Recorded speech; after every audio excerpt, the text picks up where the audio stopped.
Espace TV, le 22h.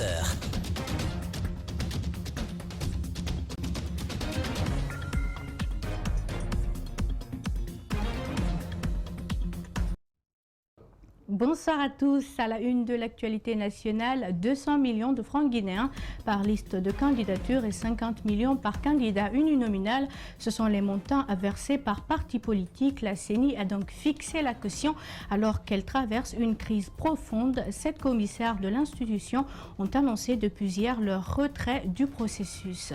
Semaine nationale de la citoyenneté et de la paix après le lancement, place aux actions du terrain. Le ministre de l'Unité nationale et de la citoyenneté a sillonné ce mercredi quelques établissements scolaires de la capitale. La plage Titanic complètement rasée, le ministère de l'Habitat déguerpit hier tous les occupants de cet espace de loisirs. Une grande désolation pour les propriétaires de quelques restaurants et bars qui cherchent à sauver quelques affaires.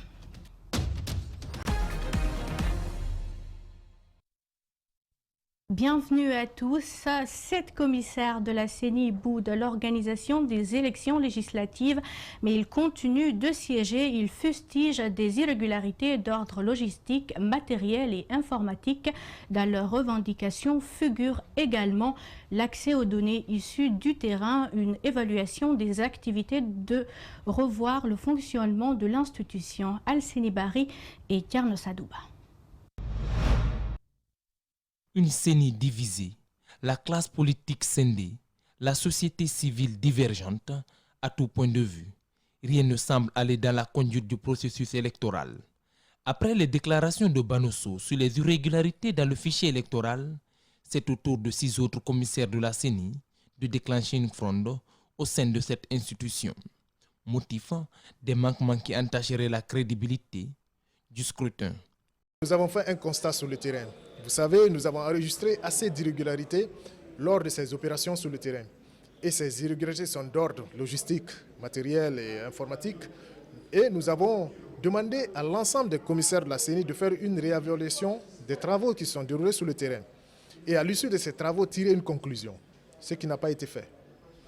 Alors, les irrégularités que nous avons enregistrées ne permettent pas, à notre humble avis, d'aboutir à un fichier électoral à CENI inclusif, mais aussi qui pourra nous conduire à des élections législatives, transparentes et voire même présidentielles. Il boude l'organisation des élections législatives, mais continue de siéger et de travailler au sein de la CENI. La toute première recommandation, c'est d'abord l'accès à l'information. Savoir quelles sont les données qui sont issues du terrain. Ça, c'est la première des choses. Nous devons avoir ces données. La deuxième des choses, c'est de faire une évaluation de l'ensemble des activités qui sont déroulées sur le terrain. La troisième des choses, c'est de revoir le fonctionnement même de l'institution, les prises de décision au sein de l'institution. Quel est le rôle d'un commissaire? Quel est le rôle d'un département? Le rôle du président de la CENI. Il faut revenir sur ces questions, les débattre, s'assurer que les prises de décision sont consensuelles. Ces commissaires s'attendent à une plénière pour régler ce conflit interne. Nous espérons que nous aurons une plénière au niveau de la CENI pour revoir toutes les irrégularités, faire des recommandations et prendre des décisions qui s'imposent sur le terrain, pour s'assurer que la majeure partie des Guinéens qui sont déjà dans leurs droits puissent se faire enrôler, mais aussi puissent avoir leur récépissé qui va leur permettre d'aller voter, d'aller retirer leur carte d'électeur. Pendant ce temps, les 10 autres commissaires de la CENI continuent de travailler et de dérouler le calendrier électoral avec le début des dépôts de candidature ce mercredi 18 décembre 2019. Le vice-président de la CENI, Banosso, est accusé d'être à l'origine des violences de Dakar. Le commissaire Safa Diallo relativise ces accusations et parle de diversion. Banosso aurait donc agi en fonction d'une jurisprudence pour le bon déroulement du recensement au Sénégal. Il serait au Sénégal. Suivez. Monsieur Banosso, au Sénégal, ce qui s'est passé, c'est déplorable, mais sachez qu'il y a plusieurs versions des faits. Il n'y a pas eu d'enquête pour le moment pour situer les responsabilités.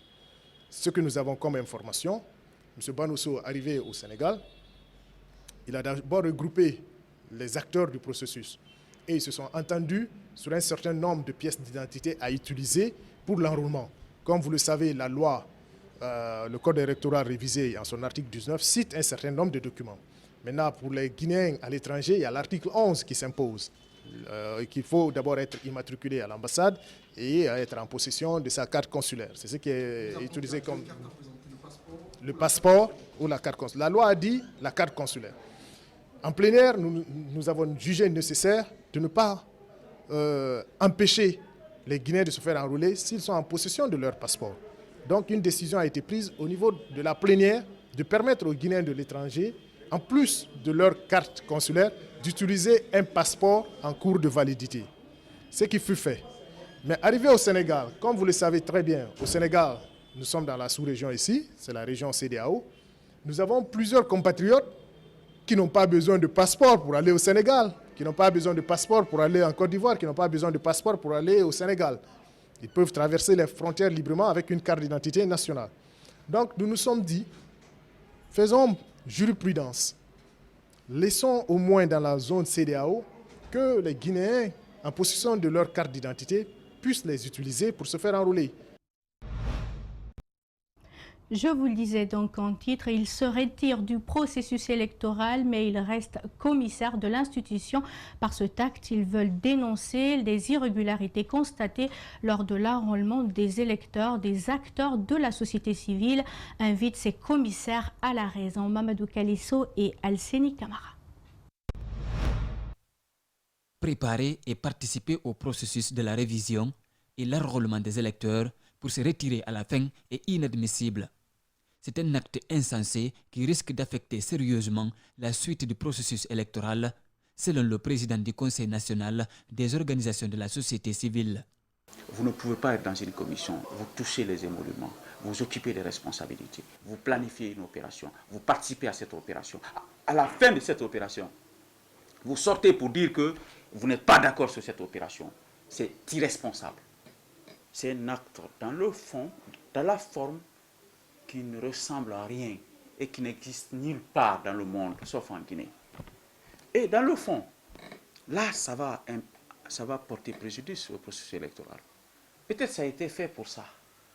Cet autre acteur de la société civile qualifie de non-événement le retrait de 7 commissaires. Il invite les 10 autres à poursuivre le processus déjà enclenché. Et les commissaires qui restent doivent avoir une seule responsabilité. La responsabilité aujourd'hui, c'est quoi? C'est comment travailler à assainir, à apporter les corrections, comment enlever les mineurs dans ce fichier-là, les mineurs qui ont été enregistrés par-ci et par-là, des anomalies signalées par-ci et par-là, comment apporter ces corrections à ce fichier.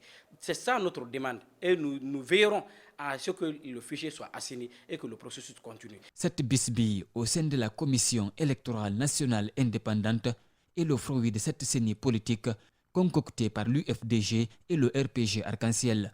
Ils doivent s'entendre pour achever le processus ou tirer les leçons ensemble. Mais ils ont tiré le vin ensemble, ils n'ont qu'à le boire. On sait que la loi n'était pas bonne, elle était faite pour arranger. C'était une loi de compromission, y compris le code électoral qui régit aujourd'hui le processus électoral. C'est des lois qui sont des lois biaisées. Et ces lois-là ont été votées grâce à une entente entre 2 formations politiques. Mais que ces 2 respectent l'opinion nationale, qu'ils assument les conséquences de leur forfaiture. Dans le même cadre, le bloc de l'opposition constructive s'est dit très en colère contre la CENI. Son leader, Dr Ibrahima Sori Diallo, demande au président de l'institution d'appliquer l'article 16 de la loi organique pour continuer le processus. Il a fait savoir ce mercredi à son siège et demande par la même occasion le prolongement de la révision des listes électorales. Reportage Mamadou Boulere Diallo et Yacouba Traoré. Le retrait de 7 commissaires de la CENI du processus électoral n'entache pas le déroulement de celui-ci. Ces propos sont du président du BOC. Pour lui, les représentants de l'opposition au sein de l'institution en charge des élections en Guinée sont en train de violer leurs propres lois. Aujourd'hui, nous avons commencé à dépenser. Nous avons commencé à demander à nos représentants de fournir des listes. Des gens payent de l'argent pour aller trouver des documents. Et aujourd'hui, nous avons commencé à faire des pré-campagnes, faire des maquettes, aller déplacer les gens, aller à l'intérieur du pays. On voit des commissaires mal intentionnés démissionner de la CENI, c'est-à-dire ils se fichent des Guinéens, ils se fichent de nous, partis politiques compétiteurs. La colère du leader du bloc de l'opposition constructive ne se limite pas qu'au niveau des commissaires qui se sont retirés du processus. L'organe dans son entièreté est concerné.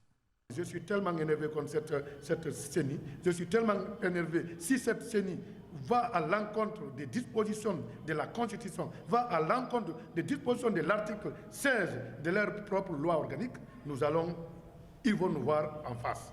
Voir le BOC en face, c'est de s'attendre à sa plainte au cas où sa demande ne serait pas prise en compte par la CENI. Si la CENI joue avec le processus, nous allons porter plainte parce qu'on a dépensé. Cette CENI va nous indemniser et va répondre à tout ce qu'on a dépensé. Parlant des révisions des listes électorales, le président du BOC est d'accord que tous les Guinéens ne sont pas dans le fichier. Dans l'enrôlement, nous avons dit, nous demandons que la CENI, le président, par une majorité simple, de décider là-bas de rallonger le processus pour 5 ou 10 jours afin que ceux qui n'ont pas pu se faire enrôler pour qu'ils soient enrôlés. Où est le problème? L'autre faille qu'a commis la CENI, c'est d'ouvrir la candidature sans fixer la caution, note le conférencier. Il lui demande de rectifier le tir. Le président du BOC, également membre du CAR, s'est de nouveau attaqué au FNDC et aux stratégies employées par ses leaders. Dr Ibrahima Sori Diallo n'est pas du tout tendre. Il est au micro de Mamadou Bouléré Diallo. Quand je vois le FNDC continuer à parler des nouvelles constitutions, ça me fait rire. Quelle nouvelle constitution? Nous sommes dans un processus électoral. On doit se battre maintenant pour que l'opposition ait la majorité à l'Assemblée, pour que les décisions qui doivent être prises ne soient pas en faveur d'une nouvelle constitution là-bas. Mais lorsqu'on reste pour dire que non, le Front National pour la défense de la Constitution, vous défendez quelle constitution que vous-même, vous êtes en train de violer à longueur de journée. Vous êtes en train de parler politique cependant que la société civile n'est pas concernée pour les élections législatives. Les élections nationales, ils ne sont pas concernés. Ils sont fort clus par la loi. La loi les exclut complètement. Si moi aujourd'hui, Alpha Condé convoquait le corps électoral en disant pour un référendum, là, le FNDC avait sa place à parler. Parce qu'on parle de référendum. Là, le FNDC est contre une nouvelle constitution. Il pouvait se lever. Mais on parle de législative. Le FNDC, vous êtes en congé. Attendez qu'on va programmer les référendums. Vous allez vous lever. En bref, le travail se poursuit à la CENI. Pendant ce temps, le bureau de l'institution a fixé aujourd'hui la caution à verser pour se porter candidat aux législatives. 200 millions de francs guinéens par liste nationale et 50 millions par candidat au scrutin uninominal. Les partis politiques ont 10 jours pour déposer leurs dossiers qui seront ensuite étudiés. En bref, également, le Front National pour la défense de la Constitution projette une nouvelle manifestation le 26 décembre prochain. C'est le dernier mouvement de protestation contre l'adoption d'une nouvelle Constitution de l'année. Les opposants à un troisième mandat appellent à manifester dans tout le pays. Le chef de l'État a lancé hier la 4e édition de la CENESIP, place désormais aux actions de terrain. Le ministre de l'Unité nationale et de la citoyenneté a sillonné ce mercredi quelques établissements scolaires de la place. Objectif, échanger avec les élèves et encadreurs sur le thème de cette année, voter, droits et devoirs des citoyens. Usez de vos devoirs, faites vos devoirs. Mamadou Boye Diallo et Aboubakardine Kamara. Après le lycée 2 octobre, la délégation du ministère de l'Unité nationale et de la citoyenneté confère avec les élèves et encadreurs de l'école normale des instituteurs de Kaloum. Au cœur des échanges, le thème de la Semaine nationale de la citoyenneté et de la paix de cette année, votez droits et devoirs des citoyens, usez de vos droits, faites vos devoirs.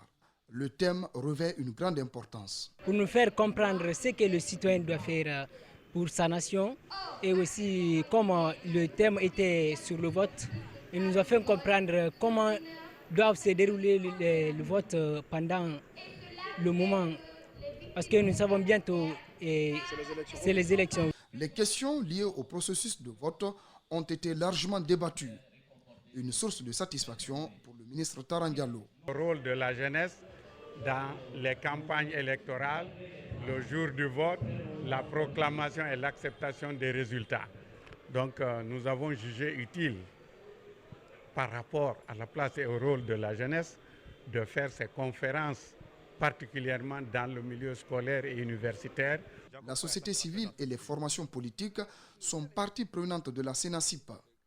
Leur rôle est déterminant pour la réussite de l'initiative. Accompagnant, nous jouons un rôle d'appui, un rôle de mobilisation, un rôle d'information, mais également un rôle d'acteur pour la réussite vraiment de la Semaine nationale de la citoyenneté.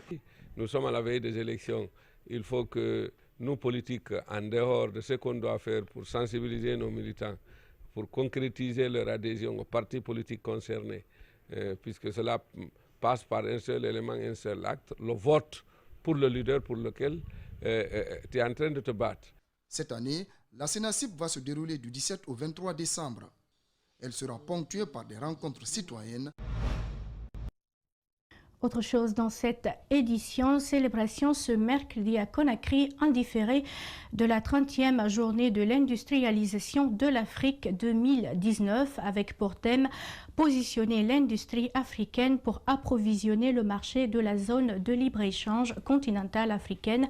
Elle vise à favoriser l'émergence du développement industriel du continent. Rosaline Gotomonemu et Yacouba Traoré. Chaque année, la journée de l'industrialisation de l'Afrique est célébrée le 20 novembre. En Guinée, cette célébration a été faite en différé. Elle a pour objectif de promouvoir le développement et le positionnement de l'industrie africaine et guinéenne en particulier. En Guinée, des efforts restent à faire afin de renforcer ce système. Des efforts concrets sont nécessaires pour renforcer le système d'innovation industrielle régionale quand il s'agit de positionner l'Afrique dans le contexte de la ZLECA. Dans un système d'innovation industrielle idéal, le nouveau savoir serait généré par des institutions, exploité par les laboratoires et commercialisé par un secteur privé dynamique. La zone de libre-échange continentale africaine sera lancée le 1er juillet 2020. Les autorités du pays sollicitent que les produits guinéens soient compétitifs sur le marché mondial. Elle rassure tous ceux qui sollicitent accompagner la Guinée pour le développement durable. Nous sommes appelés à être compétitifs. Cela veut dire avoir des avantages comparatifs qui fassent que la Guinée soit une meilleure destination que les autres pays, mais qu'également les produits guinéens puissent s'exporter avec plus de facilité et plus de flexibilité que les produits issus des autres pays.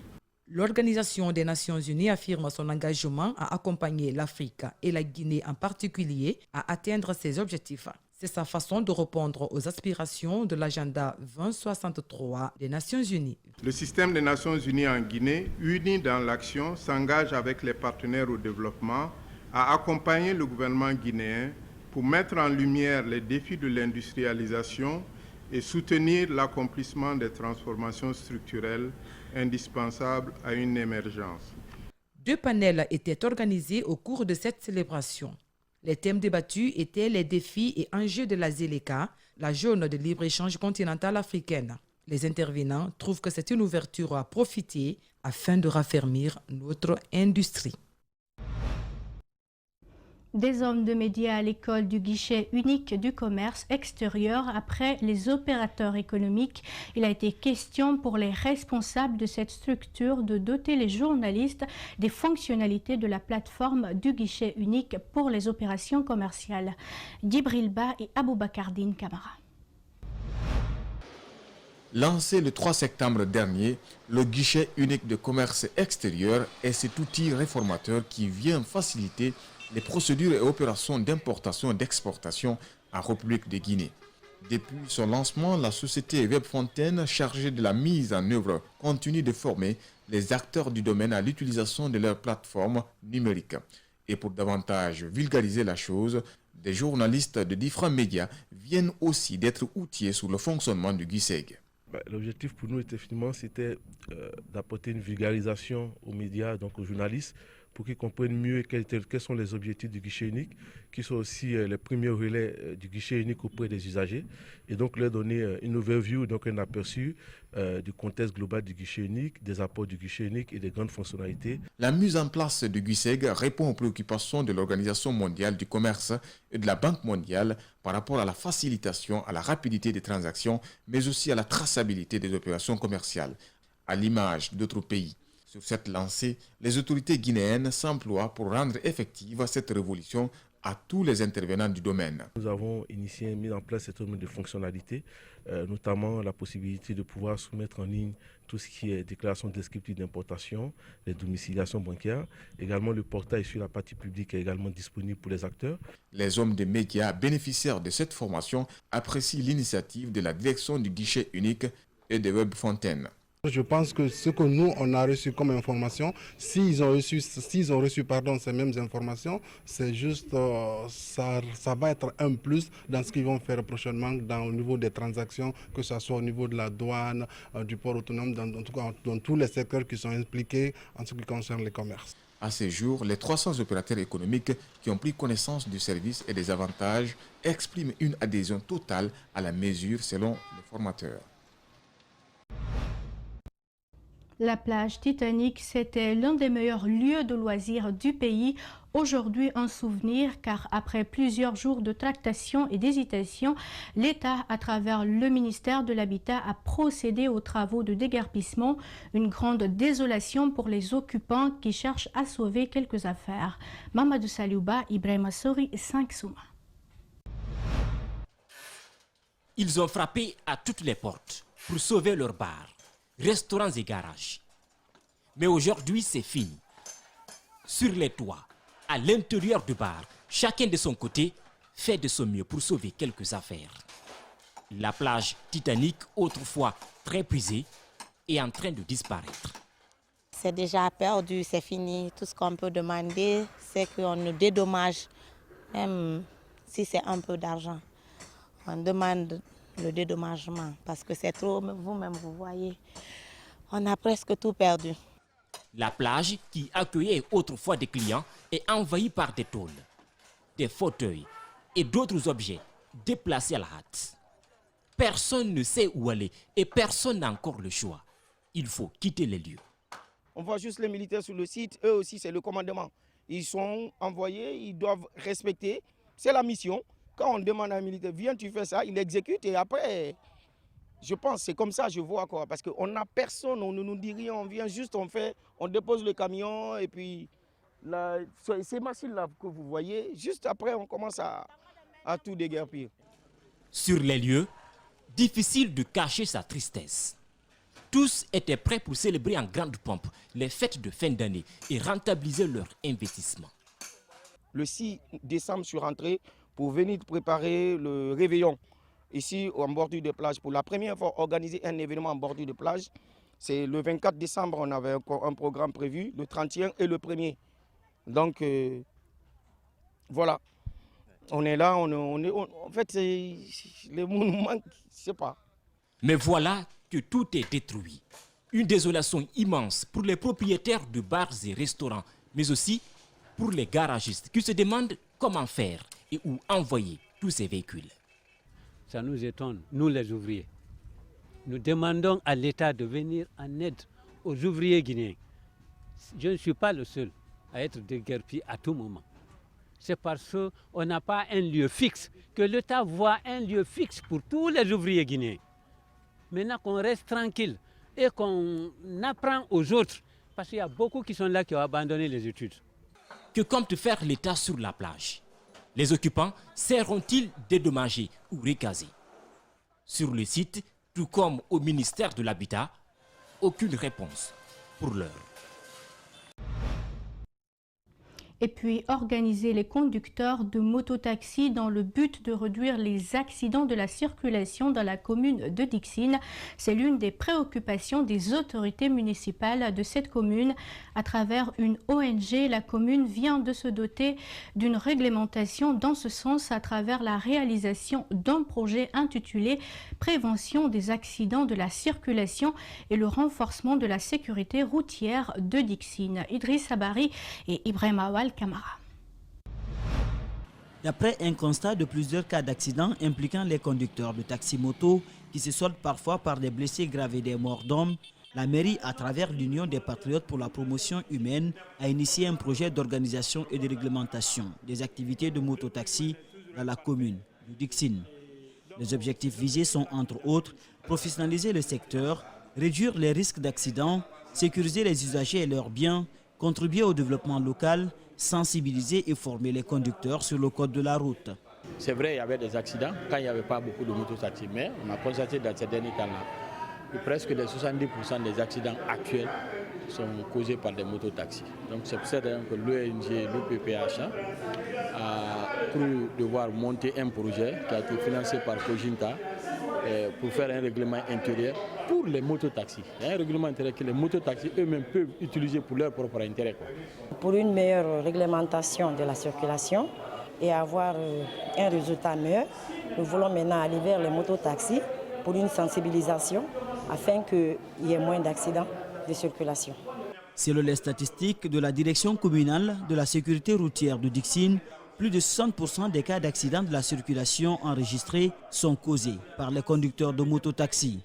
Avec ce projet financé par Cojinta, les responsables municipaux espèrent que le risque d'accident sera réduit. Donc ce micro-projet qui a été attribué à votre ONG n'est qu'un début. Ça, je suis sûr et certain. Vu l'engagement et la documentation que vous disposez, je sais que vous aurez beaucoup plus que ça. Donc je vous encourage, je vous félicite et ensemble nous irons très loin. Dans les jours et semaines à venir, la mairie compte procéder à une large campagne de sensibilisation auprès des conducteurs de taxi-moto pour attirer leur attention sur cette nouvelle réglementation. 9 mois après sa création, le COCAN, comité d'organisation de la Coupe d'Afrique des Nations, dispose enfin de son siège. L'infrastructure Sisakaloum a été inaugurée ce 18 décembre par le chef de l'État, professeur Alpha Condé. Les membres du comité promettent d'activer leurs différentes activités à partir de maintenant. Nos reporters Abdoulaye Sadio Diallo et Ibrahim Sori et Kamara. Voici le tout nouveau siège du COCAN, le comité d'organisation de la Coupe d'Afrique des Nations Guinée 2025. Si à la cité Chemin de Fer, le bâtiment a été inauguré ce mercredi en présence des plus hautes autorités du pays. En se réjouissant de la mise en place de cette institution stratégique, les acteurs du football notent que le président de la République et son gouvernement donnent toute la mesure de leur volonté politique pour l'organisation par notre pays de la Coupe d'Afrique des Nations en 2025. Et ce qui conforte notre conviction, c'est la mise à disposition de ce magnifique siège. Le choix de cette date pour inaugurer ce siège n'est pas fortuit, précise le ministre des Sports, de la Culture et du Patrimoine historique. Il vous souviendra que c'est le 18 décembre 1977 que pour la première fois en Afrique, un club de football réussissait l'exploit en réalisant le triplé. Ce jour-là, la génération de Chérif Souleymane, Petit Sori, écrivait le nom de notre pays, notre beau pays, la Guinée, dans l'histoire du football africain. N'étant pas content du passé récent du football guinéen, Alpha Condé souhaite que ce comité puisse redonner à la Guinée sa place d'antan. Si nous sommes en train de réhabiliter la culture, il est temps aussi que les dirigeants réhabilitent le football en Guinée. J'espère donc que vous allez lever ce challenge. Le siège du COCAN inauguré, les membres évoquent alors leurs priorités. 2020 sera une année très chargée pour nous parce qu'il s'agira, n'est-ce pas, de boucler l'ensemble des dossiers relatifs aux avis d'appel d'offres. Mais avant les avis d'appel d'offres, il y a les études techniques qu'il faille faire, il y a les plans, il y a la recherche des cabinets, et il y a beaucoup de choses à faire. Dans son allocution, Bantamasso a sollicité auprès du chef de l'État l'institutionnalisation de la date du 18 décembre, journée nationale des sports, pour immortaliser le Afia FC, triple champion d'Afrique. Sur le sujet, Alpha Condé n'a pas répondu sur le coup, mais pour le glorieux Petit Sori, une telle reconnaissance est soulageante. C'est la première fois pour nous après 42 ans. 42 ans, on ne nous a pas fait ça. Donc, on est tellement content qu'on ne peut pas exprimer maintenant là ce que nous ressentons. Sur ces images, quelques équipements du siège du COCAN. Aboubakar Titi Camara et les ministres Baousman et Oyegui Lavogui ont été honorés pour leur soutien au comité. En région, le centre de couture de l'Abbé vient de recevoir un important lot de matériel de couture ainsi que des engins roulants pour faciliter le déplacement du maître et les apprenants. Du matériel médical a aussi été offert au quartier. C'est un geste de l'association de solidarité Suisse-Guinée avec ses partenaires qui ne sont pas à leur premier acte d'assistance. La cérémonie qui a réuni les autorités et la communauté bénéficiaire a eu lieu au centre même situé au quartier Tata. Alpha Ousmane. Les associations de solidarité Suisse-Guinée viennent pour la énième fois au secours des populations de l'Abbé. Ce mardi, un important lot de matériel a été remis au centre de couture de l'Abbé. La cérémonie a mobilisé les autorités de l'Abbé à tous les niveaux.